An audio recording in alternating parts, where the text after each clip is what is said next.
회장님, 피하세요! 수행기사의 다급한 비명소리와 함께 세상이 굉음을 내며 뒤집혔습니다. 깨진 유리 조각이 비처럼 쏟아지던 그 순간 저는 직감했습니다. 아, 이게 내 마지막이구나. 천벌이 이제야 나를 찾아왔구나. 불길이 치솟는 차 안에서 의식이 흐려지는데 누군가 제 팔을 억세게 잡아 끌었습니다. 살아야 한다며 제발 정신 좀 차리라며 울부짖는 그 목소리. 그건 낯선 남자의 목소리였지만 기이하게도 가슴을 후벼 파는 그리움이 묻어 있었습니다. 가까스로 눈을 뜬 저는 저를 안고 있는 청년의 얼굴을 보고 숨조차 쉴 수 없었습니다. 이바구 시작 전에 구독과 좋아요 부탁드리며 끝까지 함께 해주세요. 그날 아침도 저는 강남 한복판 100평짜리 펜트하우스의 거대한 식탁에 홀로 앉아 있었습니다. 20명은 좋게 앉을 수 있는 이태리제 대리석 식탁.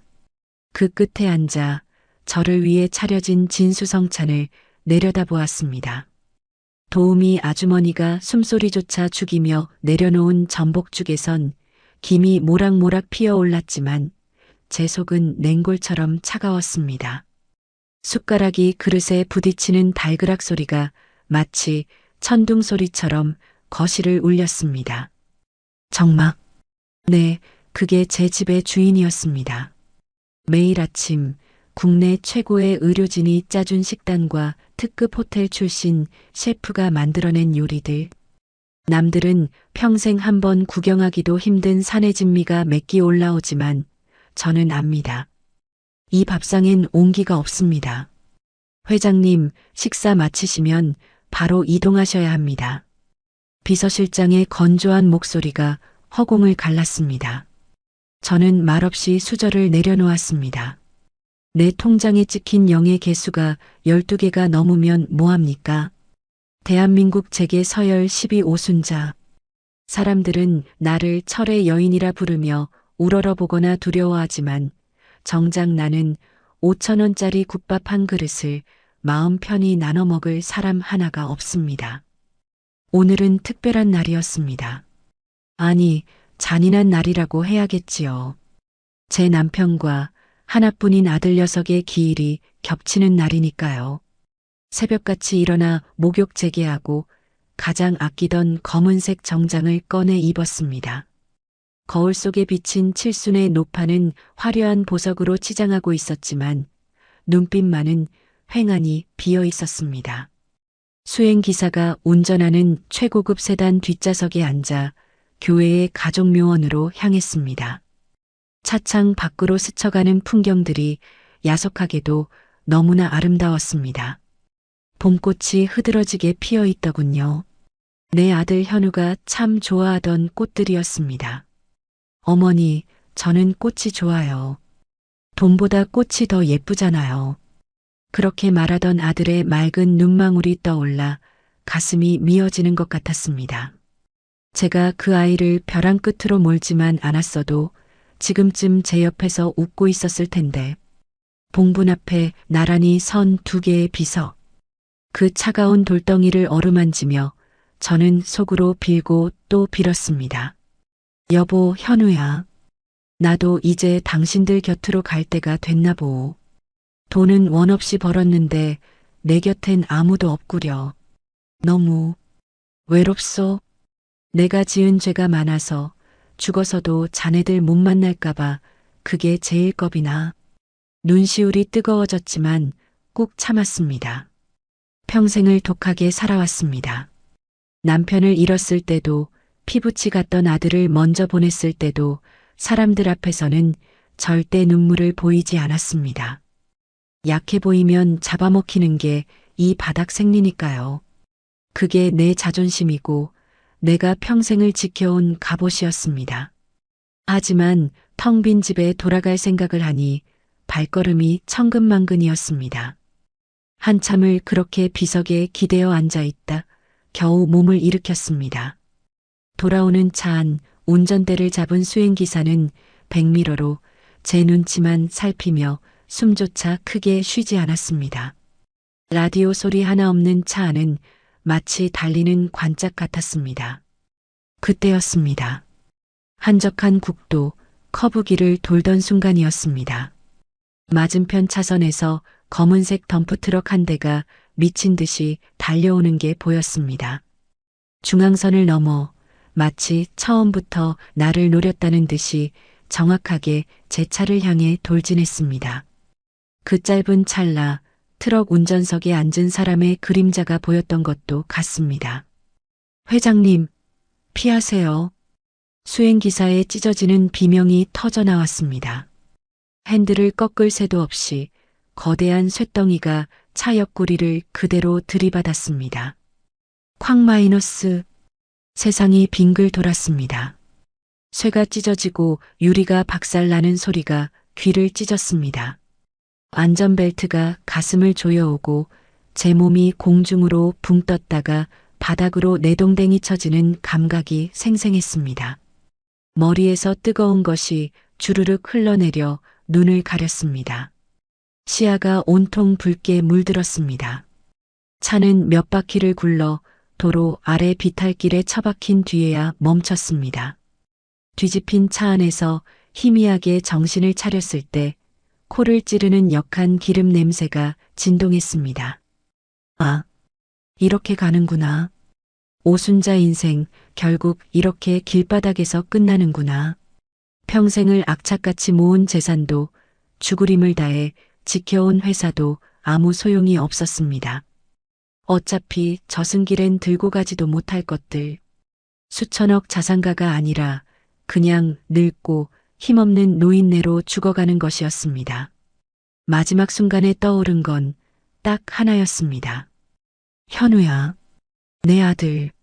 죽은 아들의 얼굴이 핏빛이야 너머로 어른거렸습니다. 제발 한 번만 더 그 아이의 얼굴을 볼 수 있다면. 30년 전 그날 모진 말로 내치지 않고 따뜻하게 한 번만 안아줄 수 있다면. 펑 마이너스. 차체 어딘가에서 폭발음과 함께 불길이 치솟았습니다. 뜨거운 열기가 순식간에 살갗을 파고들었습니다. 이제 정말 끝이라고 생각하며 눈을 감으려는데 누군가 찌그러져 잠긴 문을 미친 듯이 두들기기 시작했습니다. 안에 사람 있어요. 이봐요. 정신 좀 차려보세요.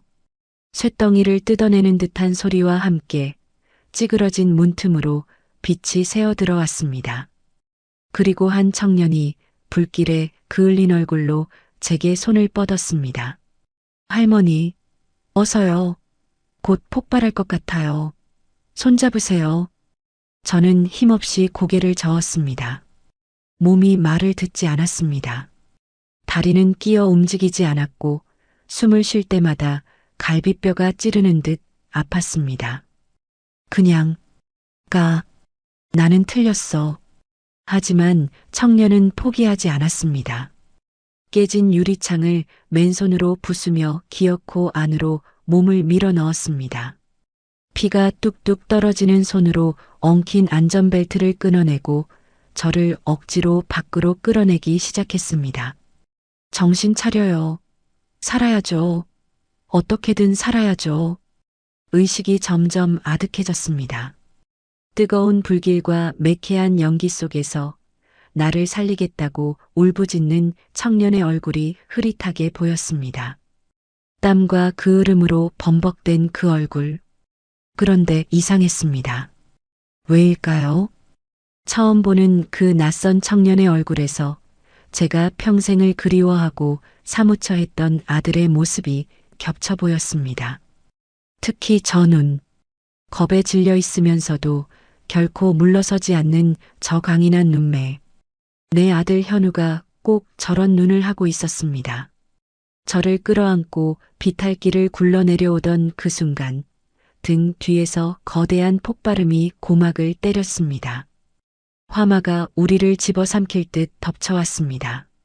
저를 감싸 안은 청년의 등이 크게 한번 들썩이는 것이 느껴졌습니다.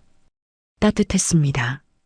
30년 만에 처음 느껴보는 사람의 온기였습니다. 그리고 제 의식은 거기까지였습니다. 소독약 냄새가 진동했습니다. 링거 바늘이 꽂힌 팔이 묵직했습니다. 흐릿한 시야가 서서히 돌아오자 병실의 풍경이 눈에 들어왔습니다.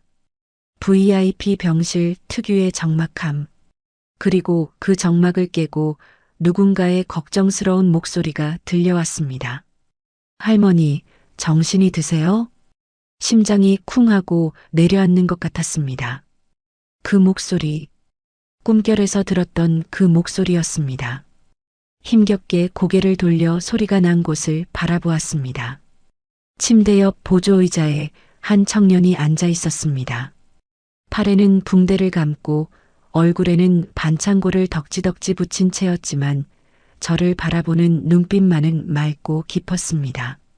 순간 숨이 턱 막혔습니다. 너. 말문이 막혀 목소리가 나오지 않았습니다. 헛것을 보고 있는 걸까? 마취가 덜 풀려 꿈을 꾸는 걸까? 그 청년의 얼굴은 30년 전 차갑게 식어가던 내 아들 현우의 마지막 얼굴과 소름 끼칠 정도로 닮아 있었습니다. 쌍꺼풀 없는 긴 눈매, 고집스럽게 담은 입술, 웃을 때 살짝 패는 왼쪽 보조개까지. 마치 죽은 아들이 시간을 거슬러 젊은 시절의 모습으로 제 앞에 앉아 있는 것 같았습니다. 의사 선생님 불러올게요.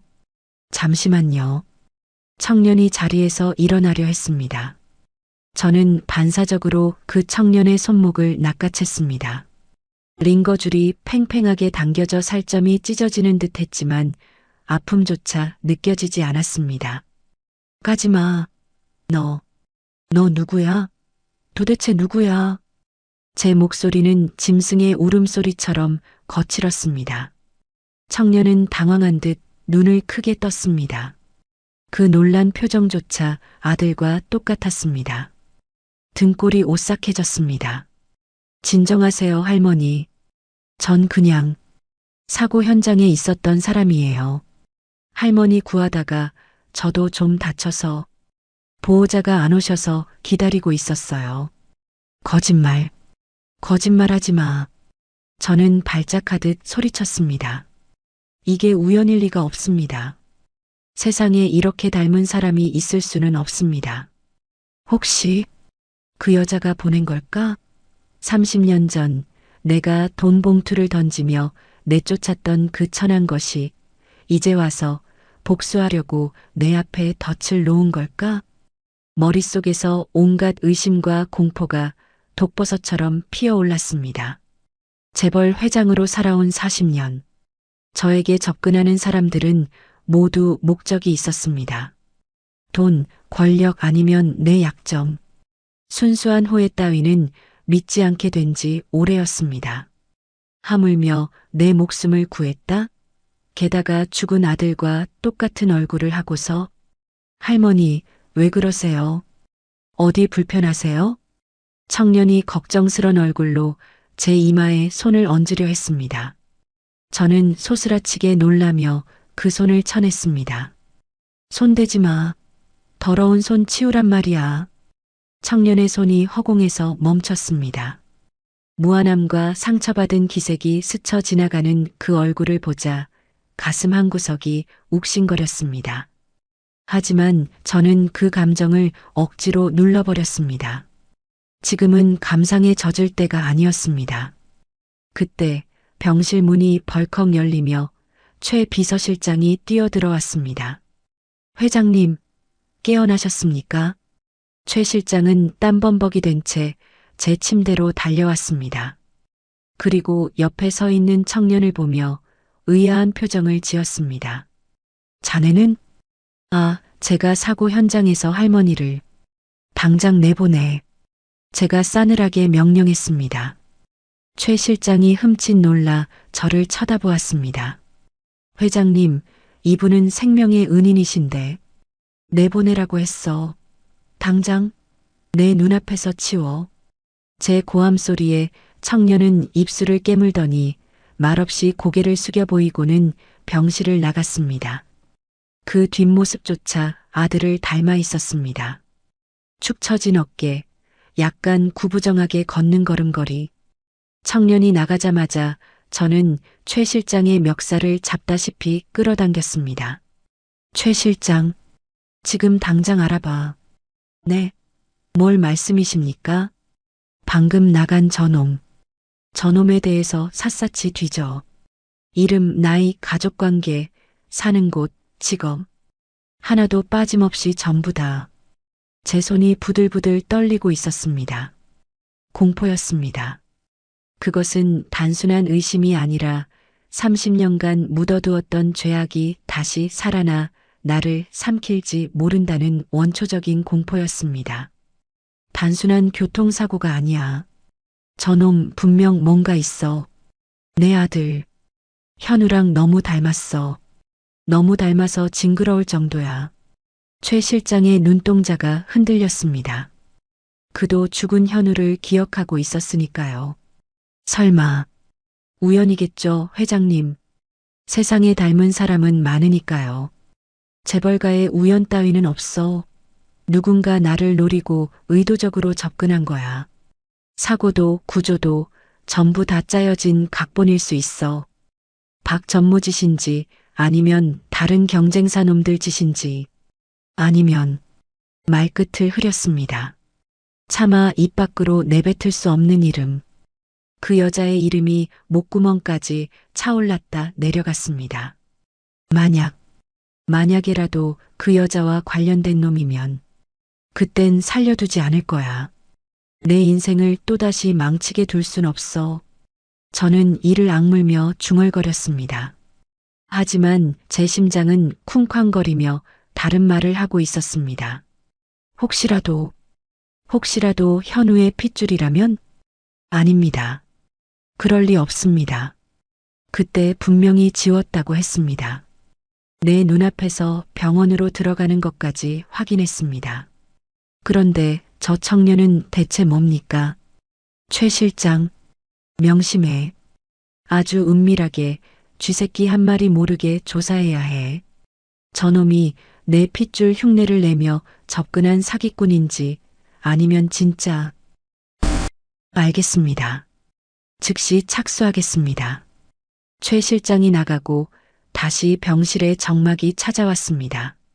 하지만 아까와는 다른 정막이었습니다.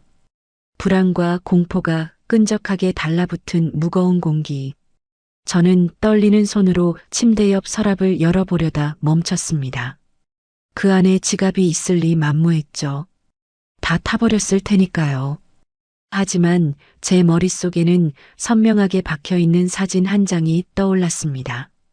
현우가 죽기 전 지갑 속에 소중히 간직하고 있던 그 여자의 사진. 그리고 그 옆에서 환하게 웃고 있던 현우의 얼굴. 방금 본 그 청년의 얼굴이 현우의 웃는 얼굴 위로 겹쳐졌습니다. 신이시여. 저는 이불을 머리끝까지 뒤집었었습니다. 눈물이 흘러내렸습니다. 무서웠습니다. 죽음보다 더 무서운 과거가 저 문 밖에서 저를 기다리고 있는 것만 같았습니다. 돈으로 모든 걸 해결할 수 있다고 믿었습니다. 돈으로 사람을 부리고, 돈으로 입을 막고, 돈으로 과거마저 지울 수 있다고 생각했습니다.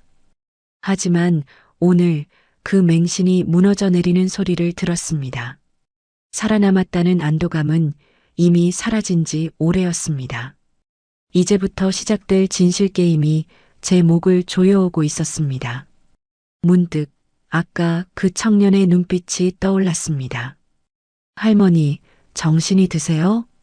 그 걱정스러운 눈빛, 티 없이 맑아서 더 의심스러운 그 눈빛. 과연 너는 누구냐? 나를 살린 천사냐 아니면 내 숨통을 끊으러 온 사신이냐? 답을 알아야겠습니다.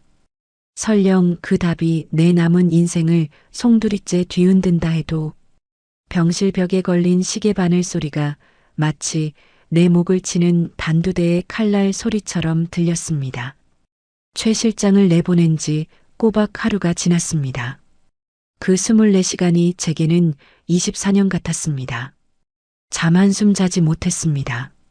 눈을 감으면 불길 속에서 나를 구하던 그 청년의 눈동자가 떠오르고 눈을 뜨면 30년 전 내 바짓가랑이를 잡고 울던 그 여자의 얼굴이 천장에 어른거렸으니까요. 지옥이 따로 있을까요? 기다림, 끝을 알 수 없는 이 불안한 기다림이 바로 생지옥이었습니다. 드르륵. 마침내 병실 문이 열리고 최 실장이 들어왔습니다. 그의 손에 들린 두툼한 누런 서류 봉투. 저 안에 판도라의 상자가 들어 있습니다. 제 심장이 흉곽을 뚫고 나올 듯 요동쳤습니다. 침을 꿀꺽 삼켰지만 입안이 바짝 말라 쓴내만 났습니다. 보고해. 최대한 담담한 척했지만 제 목소리는 갈라져 있었습니다. 최 실장은 침대 옆 테이블에 서류 봉투를 내려놓았습니다. 그리고 묵직한 한숨을 내쉬더군요. 그 한숨의 의미가 무엇인지 저는 본능적으로 알아챘습니다. 회장님 예상이 반은 맞고 반은 틀렸습니다. 뜸 들이지 말고 똑바로 말해. 그놈 정체가 뭐야? 최 실장이 봉투에서 서류 뭉치를 꺼내 제 앞에 펼쳐놓았습니다. 가장 위에 있는 건 그 청년의 주민등록 초본과 이력서였습니다. 이강우, 29세. 나이를 확인하는 순간 손끝이 저릿해졌습니다. 29세. 내 아들 현우가 죽은 지 30년. 그 여자가 임신했다고 찾아왔던 게 바로 그 애였습니다. 시기가 너무나 정확하게 맞아떨어집니다. 부모는 모친과 둘이 살고 있습니다. 부친 나는 비어 있습니다. 비어 있다. 아비 없는 자식. 가슴 한구석이 쿵 내려앉았습니다. 이 친구 꽤 치열하게 살았습니다. 보육원에서 자라진 않았지만 모친이 병석에 누운 지 오래라 사실상 소년 가장이었습니다. 고등학교 때부터 신문 배달, 공사장 막노동, 편의점 알바. 안 해본 게 없더군요. 최 실장이 내민 사진들 속에는 땀에 젖어 택배 상자를 나르는 강우의 모습, 편의점 조끼를 입고 꾸벅꾸벅 조는 모습들이 담겨 있었습니다. 이상했습니다. 사기꾼이거나 내 재산을 노리고 접근한 놈이라면 이렇게 구질구질하게 살 리가 없지 않습니까? 더 화려하게, 더 교묘하게 자신을 포장했어야죠. 그리고 회장님, 놀라지 마십시오. 최 실장이 서류 한 장을 더 내밀었습니다. 이강우 군, 우리 오성장학재단 1기 장학생입니다. 뭐, 내 재단 장학생이라고? 머리를 한 대 얻어맞은 것 같았습니다. 오성장학재단. 제가 기업 이미지를 위해 만든 가난하지만 똑똑한 아이들을 돕는 그 재단 말입니다. 네. 4년 전 대학 등록금이 없어 휴학하려던 걸 우리 재단에서 지원했습니다.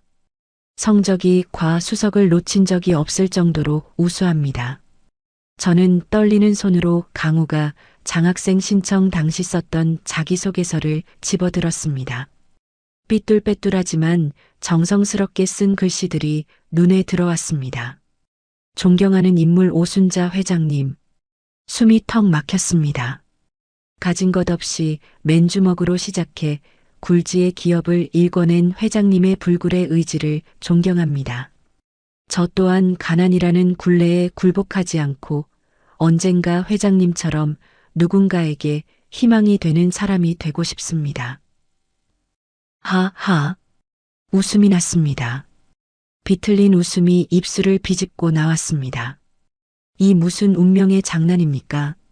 제 핏줄인 줄도 모르고 내 돈으로 공부를 시켰고 저 아이는 제 할머니가 자신과 어머니를 버린 냉혈한인 줄도 모르고 존경한다고 썼습니다. 이 아이러니가 너무나 끔찍하고 또 기막혀서 눈물이 날 것만 같았습니다. 회장님, 그리고 이건 최 실장이 양복 안주머니에서 낡아빠진 검은색 지갑 하나를 꺼냈습니다. 가죽이 다해지고 모서리가 닳아버린 시장통 좌판에서나 팔 법한 싸구려 지갑이었습니다. 병원 로비 분실물 센터에 있더군요. 사고 당시 강우 군 주머니에서 빠진 모양입니다. 신분증 확인차 제가 임의로 가져왔습니다. 저는 홀린 듯 그 지갑을 받아들었습니다. 꼬질꼬질한 손때가 묻어있는 지갑. 불길 속에서 나를 구하느라 그 으름이 묻어있는 그 지갑. 손이 부들부들 떨려서 지갑을 여는 것조차 힘들었습니다. 지갑이 열리고 그 안에 내용물들이 쏟아져 나왔습니다. 1,000원짜리 지폐 몇 장, 떡볶이집 쿠폰, 도서관 대출증, 그리고 주민등록증. 이강우. 증명사진 속 청년이 저를 빤히 쳐다보고 있었습니다. 다시 봐도 현우와 너무 닮았습니다. 하지만 이것만으로는 부족했습니다. 심증은 차고 넘치지만 꼼짝 못할 물증이 필요했습니다. 유전자 검사를 의뢰하기 전에 제 눈으로 확인해야 할 것이 있었습니다. 지갑 깊숙한 곳, 지폐를 넣는 공간 안쪽에 손가락을 넣었습니다. 보통 남자들은 가장 소중한 것을 그곳에 숨겨두곤 하니까요. 제 아들 현우가 그랬던 것처럼 손끝에 빳빳한 종이의 감촉이 느껴졌습니다. 천천히, 아주 천천히 그 종이를 꺼냈습니다. 세월의 발에 누렇게 변색된 가장자리가 닳고 다른 작은 사진 한 장. 그 사진을 보는 순간 저는 비명을 지를 뻔했습니다. 입을 틀어막지 않았다면 병실이 떠나가라 소리를 질렀을 겁니다. 흡! 사진 속에는 젊은 남녀가 환하게 웃고 있었습니다. 촌스러운 90년대 옷차림 하지만 그 표정만은 세상을 다 가진 듯 행복해 보이는 두 사람. 남자는 제 죽은 아들 현우였습니다. 30년 전 교통사고로 떠나보내기 직전 가장 빛나던 시절의 모습 그대로, 그리고 그 옆에서 수줍게 현우의 팔짱을 끼고 있는 여자. 긴 생머리에 하얀 피부, 유난히 맑은 눈망울을 가진 여자. 김미정. 제 입에서 저주처럼 그 이름이 튀어나왔습니다. 잊으려야 잊을 수 없는 이름. 내 아들을 홀려 임신까지 하고 주제도 모르고 며느리 자리를 넘봤던 그 여자. 내가 돈 봉투를 얼굴에 뿌리며 다신 내 아들 앞에 나타나지 마라. 그 뱃속의 애도 지워라 하고 악담을 퍼부었던 바로 그 저자. 맞았습니다. 강우, 저 아이는 내 아들 현우와 김미정 사이에서 태어난 아이였습니다. 다리가 풀려 침대 위로 주저앉았습니다. 사진이 제 손에서 툭 하고 떨어져 하얀 시트 위로 나뒹굴었습니다. 그때였습니다. 사진 뒷면에 적힌 빛바랜 볼펜 글씨가 눈에 들어왔습니다. 현우의 필체였습니다. 사랑하는 미정, 그리고 우리 축복이와 함께 영원히 지켜줄게. 축복이. 그 뱃속의 아이 태명이 축복이었나 봅니다. 나는 그 축복을 저주했고 쓰레기 취급하며 버렸습니다. 그런데 그 아이가 30년이 지나 내 목숨을 구했습니다. 회장님, 괜찮으십니까? 안색이. 최 실장이 놀라 다가왔지만 제 귀에는 아무것도 들리지 않았습니다. 머릿속이 하얘지더니 곧이어 붉은 화염처럼 뜨거운 무언가가 치솟아 올랐습니다. 그것은 후회인지 분노인지 아니면 감당할 수 없는 슬픔인지 알 수 없었습니다. 분명한 건 하나였습니다. 신은 나를 용서하지 않았다는 것. 그래서 죽음 대신 이토록 잔인한 진실을 내 눈앞에 들이밀었다는 것. 나는 떨리는 손으로 다시 사진을 집어들었습니다. 사진 속 아들이 저를 원망하듯 웃고 있었습니다. 어머니, 왜 그러셨어요? 제 아들입니다. 어머니 손자라고요. 환청이 들리는 듯 했습니다. 손에 쥔 낡은 사진 한 장이 마치 불덩이처럼 뜨거웠습니다. 아니, 제 가슴 속에 숨겨두었던 시한폭탄이 이제야 터진 것인지도 모릅니다. 흐윽. 입을 틀어막아도 새어나오는 신음. 사진 속 현우의 웃는 얼굴이 일그러지더니 시야가 빙글 돌았습니다. 병실의 하얀 천장이 30년 전 그날의 어두침침했던 제 집무실 천장으로 바뀌기 시작했습니다. 잊고 싶었습니다. 아니, 잊었다고 믿었습니다. 하지만 죄악은 결코 늙지 않고 그날의 모습 그대로 내 기억의 빗장을 부수고 들어왔습니다. 30년 전 겨울이었습니다. 유난히 눈보라가 거세게 치던 날이었죠. 제 집무실 바닥은 최고급 대리석이었지만 그날따라 얼음장처럼 차가웠습니다. 그리고 그 차가운 바닥에 한 여자가 무릎을 꿇고 있었습니다. 만삭이었습니다. 배가 남산만하게 불러서 얇은 코트 하나로 그 추위를 견디고 있던 여자. 바로 김미정이었습니다. 회장님, 제발 한 번만 허락해 주세요. 저 현우 씨 없으면 안 돼요. 저희 사랑하는 사이예요. 미정이는 얼어붙은 손을 비비며 애원했습니다. 눈물로 얼룩진 그 얼굴이 어찌나 처량하던지 지나가던 개도 동정했을 겁니다. 하지만 그때의 저는 사람이 아니었습니다. 돈에 미치고 성공에 미친 괴물이었습니다. 저는 최고급 가죽 소파에 다리를 꼬고 앉아 차가운 눈으로 그녀를 내려다보았습니다. 제 손에는 두툼한 흰 봉투가 들려 있었습니다.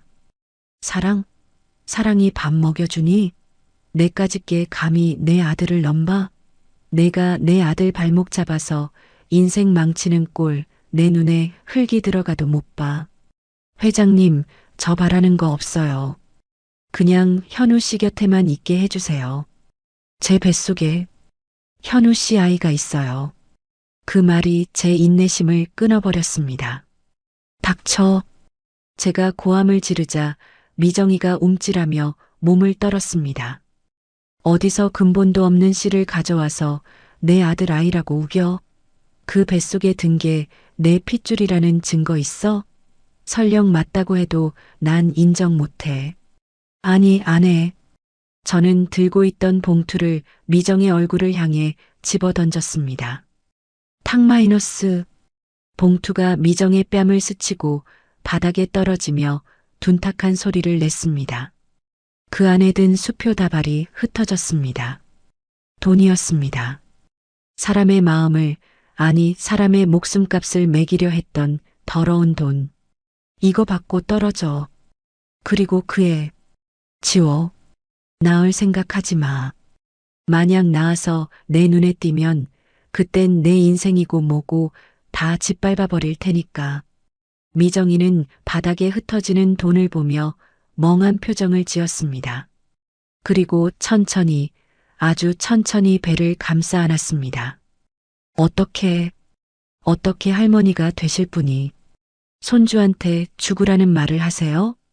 그녀의 떨리는 목소리가 비수처럼 날아와 꽂혔지만 저는 눈 하나 깜짝하지 않았습니다. 내 손주? 착각하지 마. 그건 그냥 혹덩어리야. 내 아들 앞길 막는 장애물이라고. 당장 그 돈 가지고 꺼져. 다시는 내 눈앞에 나타나지 마. 저는 비서들을 시켜 그녀를 끌어냈습니다. 울부짖으며 끌려가던 미정의 비명이 복도 끝까지 메아리쳤습니다. 회장님, 천벌 받으실 거예요. 당신은 어머니도 아니야. 그날 밤 현우가 미친 사람처럼 저를 찾아와 울부짖던 모습도 기억납니다. 어머니가 사람입니까? 어떻게 미정이한테 그럴 수 있습니까? 그리고 현우는 그 길로 집을 뛰쳐나갔습니다. 빗길 속으로 미정이를 찾겠다며. 그리고 그게 마지막이었습니다. 몇 시간 뒤 들려온 건 빗길 교통사고 소식뿐이었습니다. 병실 침대 위에서 저는 짐승처럼 헐떡였습니다. 과거의 기억이 제 목을 조르고 있었습니다. 내가 죽였습니다. 내 아들을 죽음으로 내몰고 내 며느리를, 내 손자를 벼랑 끝으로 밀어버린 건 바로 나였습니다. 그 뱃속의 아이가, 그 혹덩어리라고 불렀던 아이가 살아남아 내 목숨을 구했습니다. 천벌 받으실 거예요. 미정이의 그 저주가 30년이 지난 지금 축복이 되어 돌아온 겁니다. 이 얼마나 끔찍하고 잔인한 역설입니까? 회장님, 최 실장의 조심스러운 목소리가 저를 현실로 잡아끌었습니다. 그는 아이패드를 들고 서 있었습니다. 추가 보고 드릴 게 있습니다. 강우 군, 현재 상황이 좋지 않습니다. 상황이라니? 무슨 일이야? 최 실장은 말없이 아이패드 화면을 켰습니다. 화면 속에는 어두운 골목길, 강우가 사는 고시원 앞 CCTV 영상이 재생되고 있었습니다. 화면 속 날짜는 바로 어제 저녁. 사고가 나기 직전이었습니다. 건장한 사내 셋이 강우를 에워싸고 있었습니다. 험악한 문신, 딱 봐도 질 나쁜 사채업자들이었습니다. 야, 이 새끼야, 병원비 낼 돈은 없으면서 밥은 처먹고 다니냐? 화면 밖으로 욕설이 튀어나왔습니다. 한 놈이 강우의 뺨을 툭툭 치며 조롱했습니다. 강우는 고개를 숙인 채 주먹을 꽉 쥐고 있었습니다. 죄송합니다. 조금만 더 시간을 주십시오. 어머니 수술비 때문에. 시간? 야, 니네 엄마 그냥 죽게 놔두라니까? 식물인간 10년 수발하다가 너도 꼴로 가, 임마. 펑 마이너스. 놈의 발길질이 강우의 복부를 가격했습니다. 강우가 억하고 꼬꾸라졌습니다. 안 돼요. 어머니는 건드리지 마세요. 바닥에 쓰러져서도 강우는 한 사내의 바짓가랑이를 잡고 매달렸습니다. 내 아들 현우가 내게 매달렸던 것처럼 30년 전 미정이가 내게 애원했던 것처럼. 이거 나 새끼야. 퍽, 퍽, 퍽. 무자비한 발길질이 이어졌습니다. 강우는 비명 한 번 지르지 않고 몸을 웅크려 그 매질을 견뎌내고 있었습니다.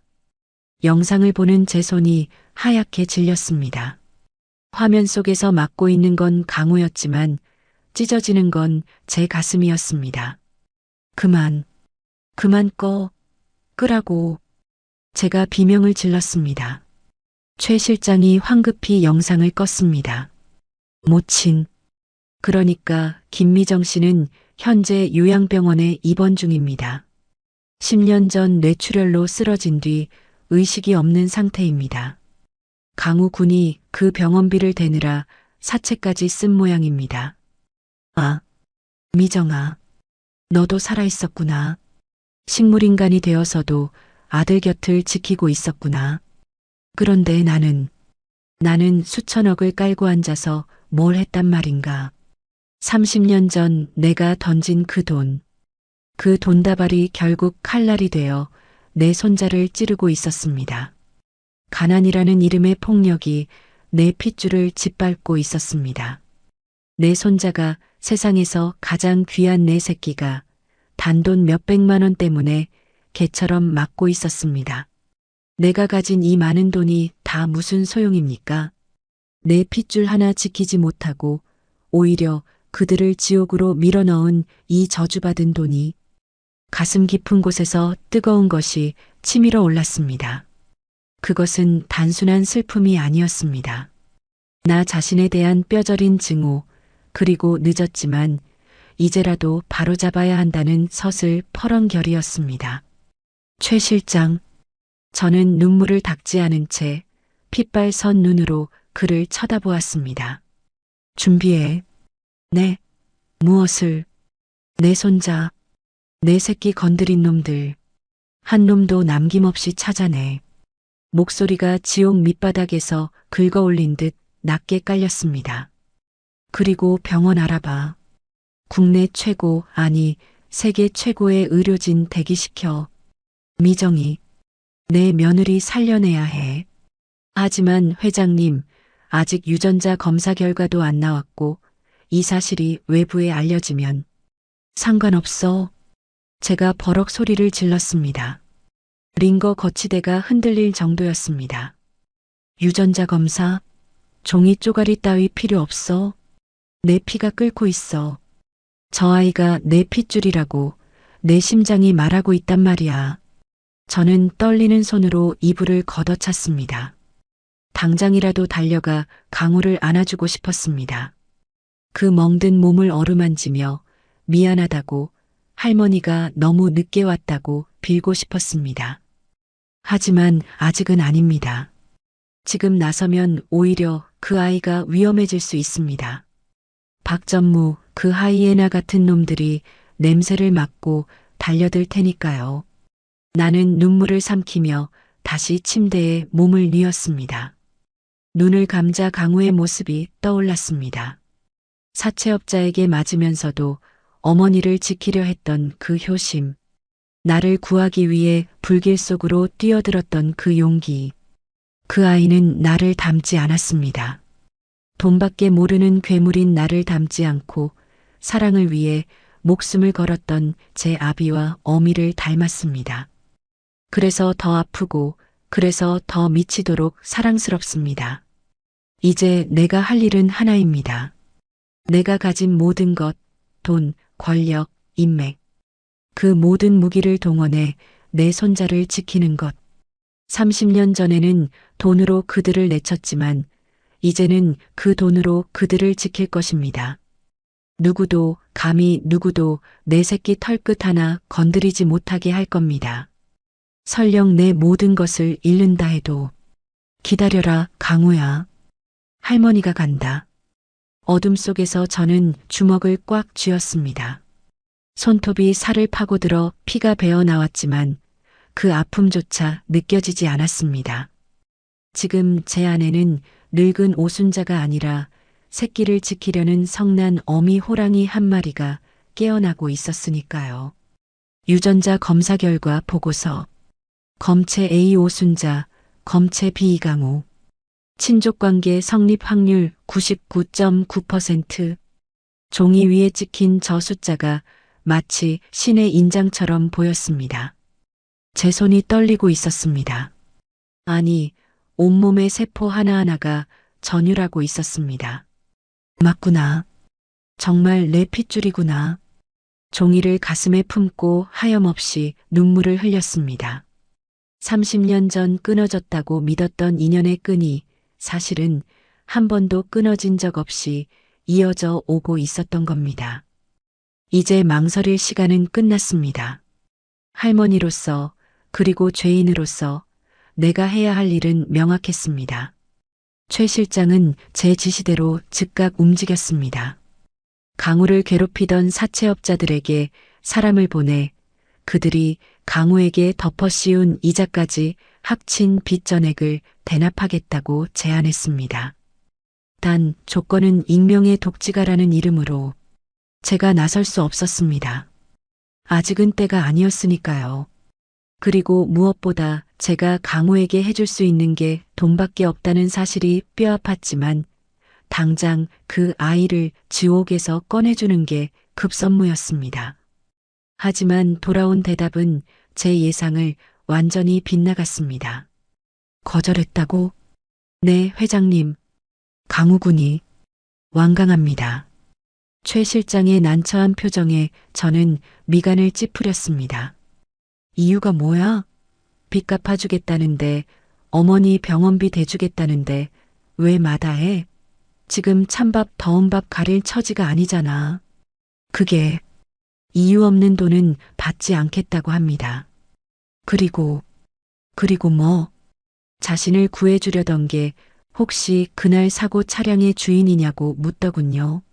만약 그렇다면 더더욱 받을 수 없다고. 머리가 띵했습니다. 눈치가 빠른 녀석입니다. 아니, 자존심이 센 겁니다. 제 아비 현우처럼. 그래서 제가 아니라고 그냥 재단 후원자라고 둘러댔는데도 막무가내입니다. 직접 만나서 거절하겠다고 찾아오겠다는 걸 겨우 말렸습니다. 답답함에 가슴을 쳤습니다. 돈이면 다 되는 줄 알았습니다. 평생을 그렇게 살아왔으니까요. 그런데 빈털터리인 제 손자가 그깟 자존심 하나로 수천만 원을 거절하고 있습니다. 내가 직접 가야겠어. 회장님, 아직 몸도 성치 않으신데. 잔말 말고 차 대기시켜. 내 눈으로 직접 보고 설득해야겠어. 환자복 위에 코트를 걸치고 몰래 병원을 빠져나왔습니다. 강우가 일하고 있다는 편의점으로 향했습니다. 유리창 너머로 강우의 모습이 보였습니다. 좁은 카운터에 서서 삼각김밥으로 끼니를 때우며 전공 서적을 들여다보고 있는 모습, 헬스칸 볼, 터진 입술. CCTV 영상으로 봤던 것보다 실물은 훨씬 더 야위어 있었습니다. 딸랑 마이너스. 문을 열고 들어서자 강우가 화들짝 놀라 고개를 들었습니다. 어서 오세. 할머니. 강우의 눈이 휘둥그레졌습니다. 며칠 전 VIP 병실에서 저를 보고 쫓겨났던 기억이 생생할 테니까요. 여긴 어떻게? 아니, 몸은 괜찮으세요? 저를 쫓아낼 줄 알았는데 강우는 제 안색부터 살폈습니다. 그 착한 심성이 또 한 번 제 가슴을 후벼 팠습니다. 지나가다 들렀다. 목이 말라서. 저는 짐짓퉁명스럽게 말하며 음료수 냉장고로 향했습니다. 손이 떨려 음료수 캔을 집는 것조차 쉽지 않았습니다. 계산대에 캔을 내려놓자 강우가 머뭇거리며 입을 열었습니다. 저기 할머니, 지난번엔 죄송했어요. 제가 주제넘게 굴었죠. 많이 놀라셨을 텐데. 오히려 사과를 하는 건 강우였습니다. 저는 울컥 치미는 감정을 억누르며 지갑을 열었습니다. 빚이 있다지? 강우의 표정이 순식간에 굳어졌습니다. 네, 그걸 어떻게 해? 내가 내 장학생이라며. 재단에서 들었다. 사채까지 썼다면서. 아, 네. 강우가 고개를 숙였습니다. 내가 갚아주마. 그깟 돈, 나한테는 껌값도 안 되니까. 대신 조건이 있다. 내 회사에 들어와서 일해. 월급에서 까는 걸로 하자. 최대한 비즈니스적인 제안인 척 자존심을 건드리지 않으려 애썼습니다. 하지만 강우의 눈빛이 차갑게 가라앉았습니다. 죄송합니다. 마음만 받겠습니다. 왜? 돈이 무서워서? 아니면 내가 싫어서? 아니요. 돈으로 빚진 마음, 돈으로 갚는 거, 그거 비겁한 거니까요. 뭐? 강우는 제 눈을 똑바로 쳐다보며 말했습니다. 할머니가 저 도와주시고 싶은 마음 감사해요. 절 구해주셨다는 부채감 때문이시겠죠. 하지만 저는 대가 바라고 할머니 구한 거 아닙니다. 사람 목숨값 돈으로 계산하는 거 싫어요. 숨이 턱 막혔습니다. 30년 전 제가 미정이에게 했던 말이 떠올랐습니다. 사랑? 사랑이 밥 먹여주니? 돈 받고 떨어져. 저는 사랑과 진심을 돈으로 계산하려 했던 사람이었습니다. 그런데 제 손자는 돈보다 사람의 마음이 먼저라고 말하고 있습니다. 가난하지만 비굴하지 않은 그 눈빛. 제 아들 현우가 저를 보며 했던 말과 겹쳐졌습니다. 어머니, 돈으로 모든 걸 살 순 없어요. 어머니는 가난한 사람이에요. 저는 아무 말도 할 수 없었습니다. 지갑을 쥔 손이 부끄러워 견딜 수가 없었습니다. 그리고 저 혼자 힘으로 해결할 수 있습니다. 어머니 병원비도 제 인생도요. 정직하게 벌어서 갚을 겁니다. 강우의 단호한 거절에 저는 패배를 인정해야 했습니다. 이 아이는 제가 생각했던 것보다 훨씬 더 단단한 아이였습니다. 제가 돈으로 키우지 않아서 오히려 더 올바르게 자란 것일지도 모릅니다. 편의점을 나오는 제 등 뒤로 강우의 인사가 들렸습니다. 건강하세요, 할머니. 또 오세요. 차에 오르자마자 참았던 눈물이 터져 나왔습니다. 기특하고 미안하고 또 자랑스러워서. 하지만 이 감동에 젖어 있을 시간은 길지 않았습니다. 회장님, 큰일 났습니다. 최 실장의 목소리가 다급했습니다. 박 전무가 움직였습니다. 회장님, 사고 현장 CCTV를 확보했다고 합니다. 그리고 강우 군이 회장님을 구하는 장면, 병실에 찾아왔던 기록까지 다 가져갔답니다. 심장이 덜컥 내려앉았습니다. 박전무, 제 조카이자 그룹 내 2인자, 호시탐탐 제 자리를 노리는 하이에나 같은 놈. 제가 사고로 죽기를 가장 바랐을 놈이었습니다. 그런데 제가 살아 돌아왔고 그 과정에 웬 낯선 청년이 개입되어 있다는 걸 알았으니 가만히 있을 리가 없죠. 지금 어디야? 박전무 그 자식? 본사 회장실에 와 계십니다. 이사들 다 소집해 놓고요. 저는 눈물을 닦고 매무새를 고쳤습니다. 올 것이 왔습니다. 본사 회장실 문을 박차고 들어갔습니다. 상석에 앉아 거만하게 다리를 꼬고 있던 박 전무가 짐짓 놀란 척 일어났습니다. 아이고 고모님, 몸도 편찮으신데 여긴 어인 일이십니까? 능글맞은 웃음 뒤에 숨겨진 살기. 이사들의 눈초리도 심상치 않았습니다. 내 회사인데 내가 오는 게 이상하냐? 내 놈들이야말로 내 허락도 없이 무슨 작당들이야? 작당이라니요. 회장님 안위가 걱정돼서 대책회의 중이었습니다. 그런데 말입니다. 박 전무가 빔 프로젝터 화면을 띄웠습니다. 사고 현장 사진, 그리고 병원에서 찍힌 강우의 흐릿한 사진이 나타났습니다. 이 청년, 누굽니까? 생명의 은인이다. 왜? 은인, 맞습니까? 제가 좀 알아봤는데 말이죠. 이 친구 30년 전 고모님이 내치셨던 그 김미정이라는 여자의 아들이더군요. 이사들이 술렁거렸습니다. 박 전무는 승자의 미소를 지으며 제게 다가왔습니다. 고모님, 혹시 숨겨둔 손자라도 찾으신 겁니까? 아니면 이 친구가 고모님 재산 노리고 접근한 사기극입니까? 어느 쪽이든 우리 그룹 후계 구도에 아주 큰 변수가 되겠는데요. 박 전무의 눈이 번들거렸습니다. 놈은 알고 있습니다. 이게 사실이라면 스캔들이고 아니라면 사기극으로 몰아 저를 치매 노인 취급하려는 속셈을. 저는 주먹을 꽉 쥐었습니다. 여기서 밀리면 끝입니다. 강우도 저도 죽습니다. 소설 쓰지 마라. 우연히 구해준 것뿐이야. 그 이상도 이하도 아니다. 과연 그럴까요? 유전자 검사라도 한번 해볼까요? 고모님 표정이 너무 절박해 보이시는데요. 박 전무가 제 귓가에 대고 속삭였습니다. 만약 저놈이 진짜 핏줄이라면 제가 가만 안 둘 거란 거 아시지 않습니까? 등골이 오싹해졌습니다. 놈은 진심이었습니다. 지금 강우를 인정하면 놈의 표적이 됩니다. 그렇다고 부정하면 강우를 지킬 명분이 사라집니다. 진퇴양난. 저는 박 전무를 노려보며 차갑게 웃었습니다. 건드려봐. 내 놈 손모가지가 먼저 날아가는지 내 목이 먼저 떨어지는지 한번 해보자고. 회장실을 나왔지만 다리가 후들거렸습니다. 전쟁이 시작되었습니다.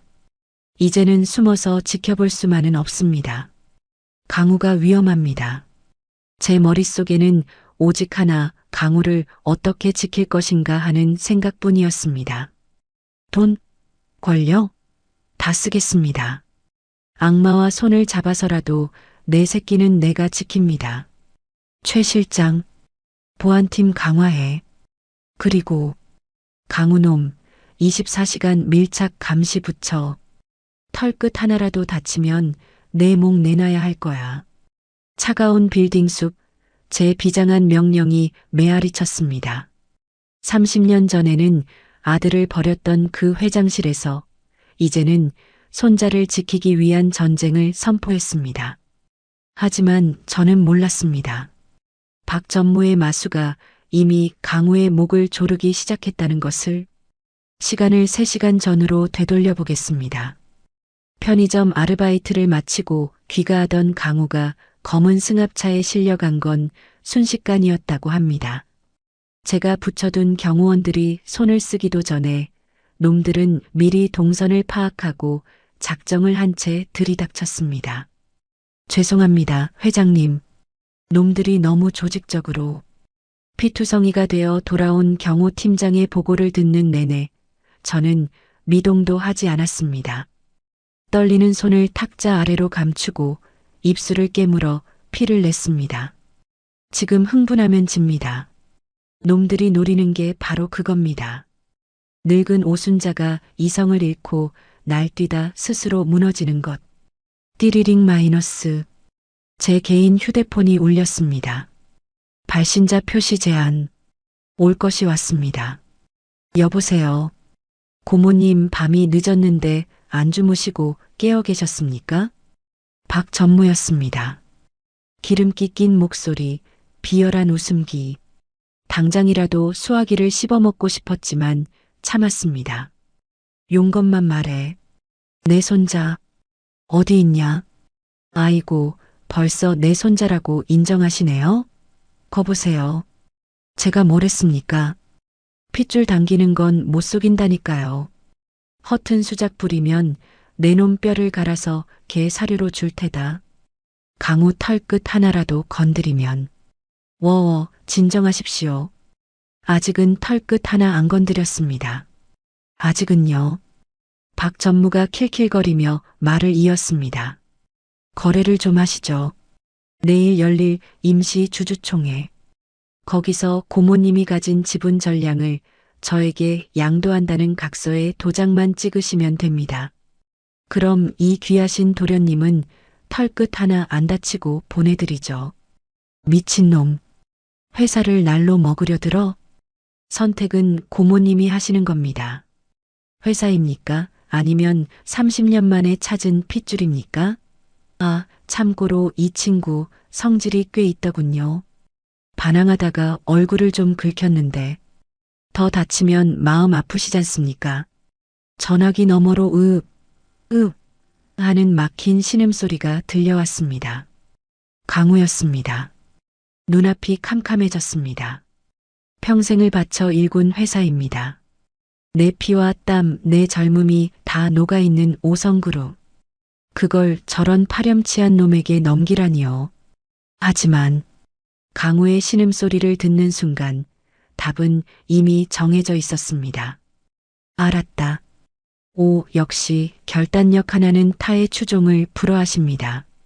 장소 말해. 내가 직접 간다. 각서랑 도장 들고 갈 테니까 강우 눈앞에 대령해놔. 혼자 오셔야 합니다. 쥐새끼 한 마리라도 달고 오면 거래는 파기입니다.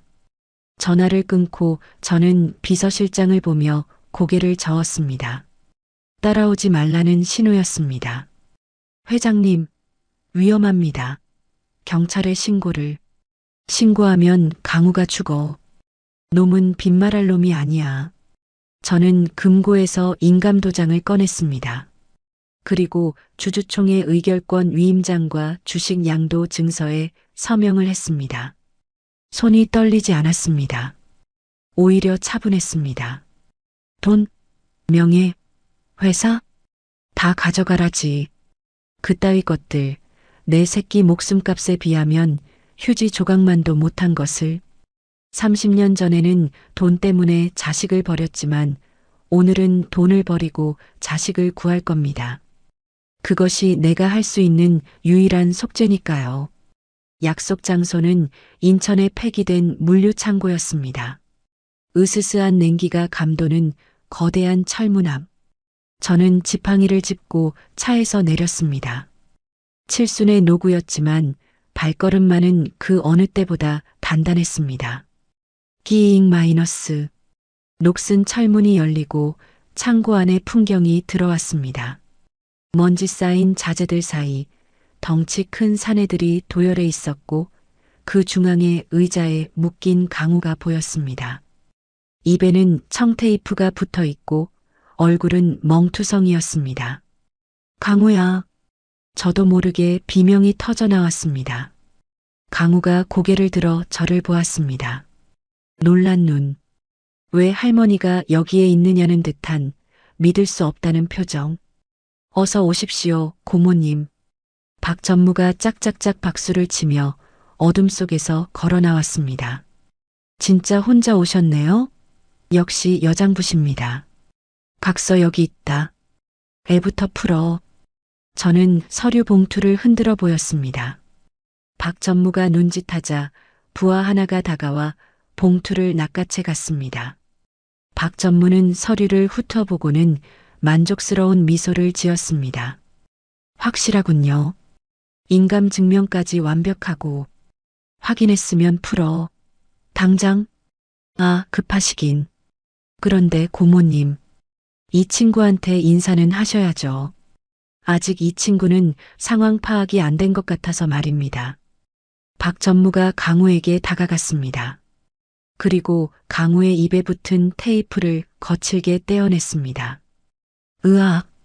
강우가 고통스러운 신음을 흘렸습니다. 저는 지팡이를 들어 박 전무를 내리치려 달려들었습니다. 이게만도 못한 자식? 손대지 마. 하지만 덩치 큰 부하들이 제 팔을 붙잡았습니다. 늙은 힘으로는 역부족이었습니다. 이봐, 청년. 박 전무가 강우의 턱을 잡고 흔들었습니다. 너 저 할망구가 누군지 아냐? 그냥 돈 좀 있는 동네 할머니인 줄 알지? 강우가 거친 숨을 몰아쉬며 저와 박 전무를 번갈아 보았습니다. 당신들, 뭐야? 돈 때문에 이러는 거야? 할머니, 그냥 가세요. 저 때문에 이러지 마시고. 크하하, 가라니? 야, 이 멍청한 놈아. 저 할망구가 너 구하러 회사까지 통째로 내놓고 왔는데 가긴 어딜까? 박 전무의 입에서 잔인한 진실이 폭포수처럼 쏟아져 나왔습니다. 잘 들어. 저 할망구가 바로 오성그룹 오순자 회장이야. 그리고 30년 전 임신한 네 애미를 길바닥에 내쫓아서 네 인생을 시궁창으로 만든 장본인이고 강우의 눈동자가 지진이라도 난 듯 흔들렸습니다. 뭐? 라고요? 강우의 시선이 천천히 제게로 향했습니다. 원망, 혼란, 배신감. 그 모든 감정이 뒤섞인 눈빛. 저는 차마 그 눈을 마주볼 수 없어 고개를 떨구었습니다. 할머니가 오순자 회장님? 그래. 네가 그토록 존경한다던 그 오순자 회장. 네 친할머니라고. 널 버린 비정한 할망구. 박 전무의 조롱 섞인 외침이 창고를 울렸습니다. 아니야. 강우야, 내 말 좀 들어봐. 내가 설명할게. 저는 울먹이며 강우에게 손을 뻗었지만 강우는 몸을 움츠리며 저를 피했습니다. 그 거부의 몸짓이 1000개의 칼날보다 더 아프게 제 심장을 난도질했습니다. 왜 그러셨어요? 우리 엄마한테, 나한테 왜? 강우의 눈에서 눈물이 주르륵 흘러내렸습니다. 재밌네, 재밌어. 자, 감동적인 가족 상봉은 저승 가서 마저들 하시고. 박 전무가 돌변한 표정으로 손짓했습니다. 서류 챙겼으니 뒤탈없게 처리해. 뭐, 약속이 다르잖아. 제가 소리쳤습니다. 박 전무는 비릿하게 웃었습니다. 약속? 늙으면 순진해지나 봐요? 내가 미쳤다고 고모님이랑 저놈을 살려둡니까? 둘 다 교통사고로 죽는 걸로 처리해야 깔끔하게 승계가 마무리되죠. 놈은 처음부터 우리를 살려보낼 생각이 없었습니다. 사내들이 쇠파이프를 들고 다가왔습니다. 죽여. 명령과 함께 사내 하나가 강우를 향해 쇠파이프를 높이 치켜들었습니다. 강우는 묶인 채 꼼짝없이 당할 처지였습니다. 안 돼. 생각할 겨를도 없었습니다. 제 몸이 먼저 움직였습니다. 어디서 그런 힘이 났는지 모릅니다. 뿌리치던 부하들의 손을 떨쳐내고 저는 강우의 몸 위로 몸을 날렸습니다. 펑 마이너스. 둔탁한 타격음이 뼈를 울렸습니다. 등짝이 쪼개지는 듯한 고통. 숨이 턱 막히며 시야가 하얗게 전멸했습니다. 할머니, 강우의 비명소리가 귓가에 웅웅거렸습니다. 저는 묶여있는 강우를 온몸으로 감싸 안았습니다. 피냄새가 훅 끼쳐왔습니다. 제 입에서 터져나온 피였습니다. 건드리지 마. 내 새끼, 털끝 하나라도 건드리면 다 죽여버릴 거야. 피 섞인 목소리로 으르렁거렸습니다. 제 등 뒤로 다시 한번 쇠파이프가 떨어지려는 기척이 느껴졌습니다. 무섭지 않았습니다. 30년 전에는 등을 돌렸지만 이번에는 내 등을 내주어 너를 지킬 수 있으니까요. 이것이 할미가 너에게 줄 수 있는 돈보다 귀한 마지막 유산이다. 현우야, 엄마가 이번엔 지켰다. 저는 의식이 흐려지는 와중에도 강우를 아는 팔에 힘을 풀지 않았습니다. 강우의 뜨거운 눈물이 제 볼 위로 떨어지는 것이 느껴졌습니다. 규칙적인 심전도 소리가 꿈결처럼 들려왔습니다. 나는 죽었는가? 아니면 아직도 그 지옥 같은 창고 바닥에 누워 있는가? 등짝이 불에 댄 듯 화끈거렸지만 묘하게도 마음은 편안했습니다. 눈을 떴을 때 흐릿한 시야 속에 경찰 제복들이 보였습니다. 아, 살았구나. 최 실장이 기어이 경찰을 달고 왔구나. 놈의 고집이 내 목숨을, 아니 강우의 목숨을 살렸구나. 하지만 안도감도 잠시 끔찍한 통증이 밀려왔습니다. 쇠파이프에 맞은 등과 어깨가 부서진 듯 욱신거렸습니다.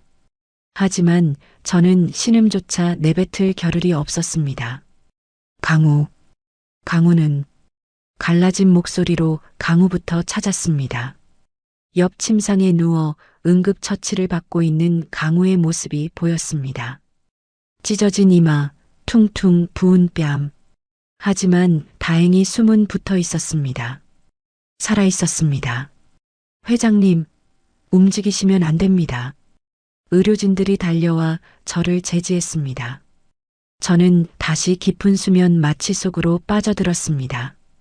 다시 눈을 떴을 때는 며칠이 지나 있었습니다. 1인실 병실. 창밖에는 비가 추적추적 내리고 있었습니다. 몸을 일으키려는데 누군가 제 손을 살며시 잡아 눌렀습니다. 일어나지 마세요. 척추에 금이 갔대요. 강우였습니다. 환자복을 입고 붕대를 감은 채 제 침대 곁을 지키고 있던 아이. 하지만 그 눈빛은 예전과 달랐습니다. 원망, 혼란, 슬픔, 복잡한 감정이 소용돌이치고 있었습니다. 이제 피할 곳은 없었습니다. 모든 진실이 드러난 지금 제가 해야 할 일은 변명이 아니라 고백이었습니다. 강우야, 많이 아프지? 지금 그게 중요해요? 강우의 목소리가 떨리고 있었습니다. 박전모, 그 사람이 한 말 사실이에요? 회장님이 정말 내 할머니 맞아요? 저는 힘겹게 고개를 끄덕였습니다. 그래, 내가 내 아비 현우의 어미다. 그럼 우리 엄마 내쫓은 것도 뱃속에 있던 저를 지우라고 했다는 것도 다 사실이에요? 강우의 눈에 눈물이 고였습니다. 차마 그 눈을 똑바로 볼 수 없었습니다.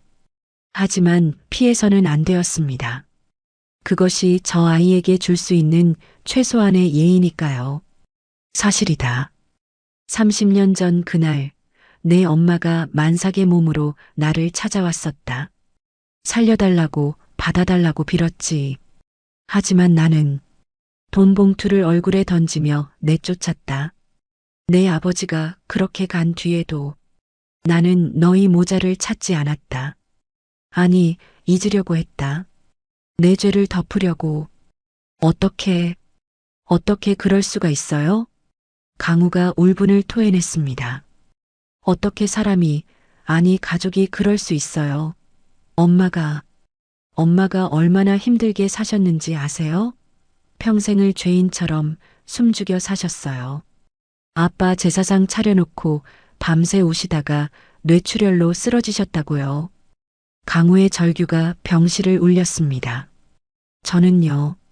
저는 아빠도 없이 가난하다고 손가락질 받으면서도 그래도 우리 할머니는 훌륭한 분일 거라고 피치 못할 사정이 있었을 거라고 그렇게 믿고 살았어요.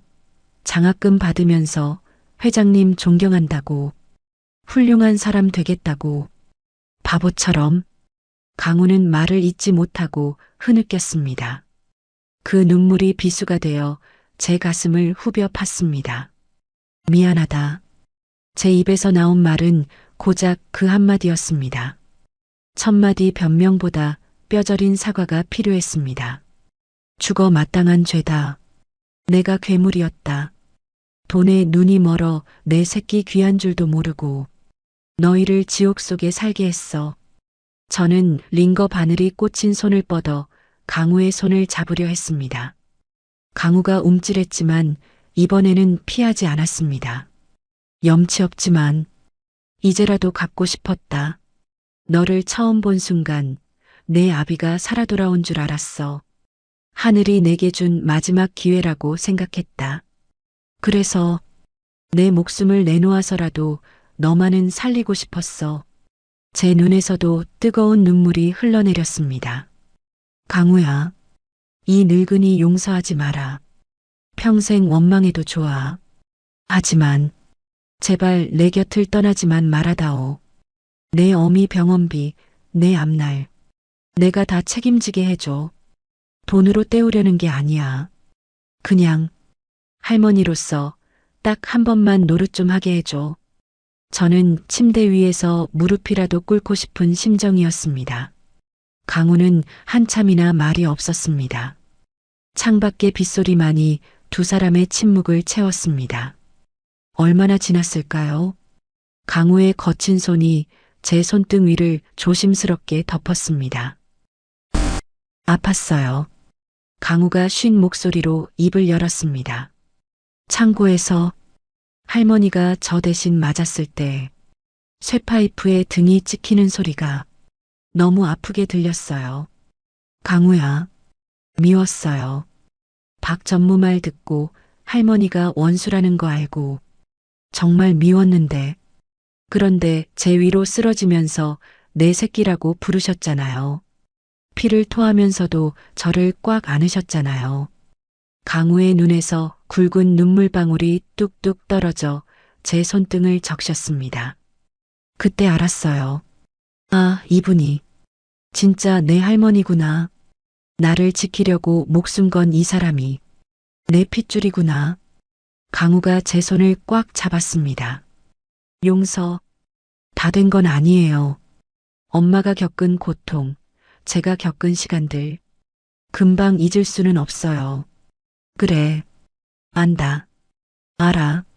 하지만 기회는 드릴게요. 할머니로서 만회할 기회. 그 말 한마디가 천국 문을 여는 열쇠 같았습니다. 저는 강우의 손을 끌어다 제 볼에 비볐습니다. 따뜻했습니다. 거칠고 투박하지만 세상 그 무엇보다 따뜻한 내 손자의 손. 고맙다. 고맙다, 강우야. 살아줘서 고맙고 못난 할미 곁에 있어줘서 고맙다. 우리는 서로를 부둥켜 안고 한참을 울었습니다. 30년의 세월을 건너 증오와 오해의 강을 건너 마침내 핏줄이 하나로 이어지는 순간이었습니다. 비가 그친 창밖으로 햇살이 비치기 시작했습니다. 그 햇살이 우리 두 사람을 상처투성이지만 이제는 서로를 보듬을 수 있는 할머니와 손자를 따스하게 감싸 안았습니다.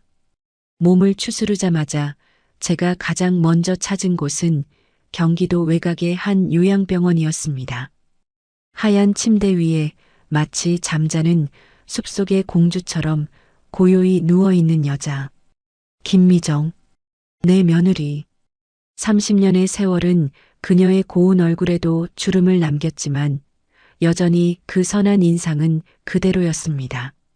저는 떨리는 손으로 미정의 앙상한 손을 잡았습니다. 따뜻했습니다. 미정아, 시험이 왔다.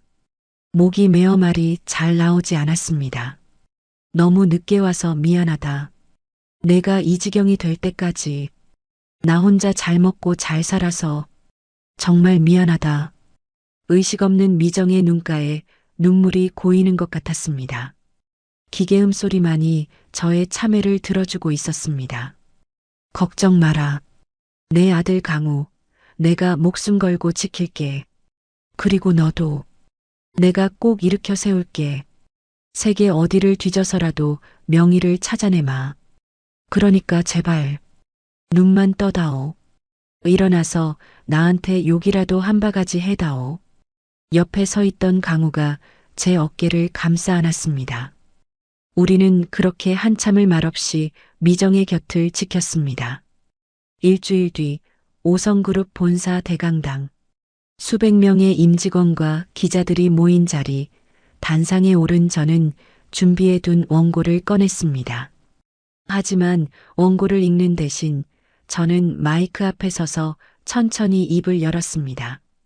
저는 오늘부로 5성그룹 회장직에서 물러납니다. 장내가 술렁거렸습니다. 플래시 세례가 터졌습니다. 지난 40년 저는 돈이 최고인 줄 알고 살았습니다. 회사를 키우기 위해서라면 가족도 양심도 버릴 수 있다고 믿었습니다. 하지만 죽음의 문턱에서 깨달았습니다. 제가 쌓아 올린 이 금자탑이 사실은 모래성에 불과했다는 것을요. 저는 강당 구석에 서 있는 강우를 바라보았습니다. 말끔한 정장을 입고 저를 응원하듯 미소 짓고 있는 내 손자. 제 후임은 제 핏줄이 아닙니다. 능력 있고 덕망 있는 전문 경영인에게 경영권을 넘기겠습니다. 제 손자 이강우 군은 경영 수업 대신 본인이 하고 싶어하는 공부를 계속할 겁니다. 또 한 번 장내가 발칵 뒤집혔습니다. 재벌 총수가 핏줄 승계를 포기하다니요. 하지만 저는 알았습니다. 강우에게 물려줘야 할 것은 무거운 왕관이 아니라 자유로운 날개라는 것을. 저는 이제 평범한 할머니로 돌아가려 합니다. 남은 생은 제 가족에게 진 빚을 갚으며 따뜻한 밥 한 끼의 소중함을 배우며 살겠습니다. 감사합니다. 단상을 내려오는 제 발걸음은 깃털처럼 가벼웠습니다. 수십 년간 제 어깨를 짓누르던 탐욕의 짐을 내려놓은 기분이었습니다. 그날 저녁, 제 100평짜리 펜트하우스 식탁에는 낯선 풍경이 펼쳐졌습니다. 금도금된 식기 대신 투박한 뚝배기가 올라왔고 스테이크 대신 보글보글 끓는 된장찌개가 놓였습니다.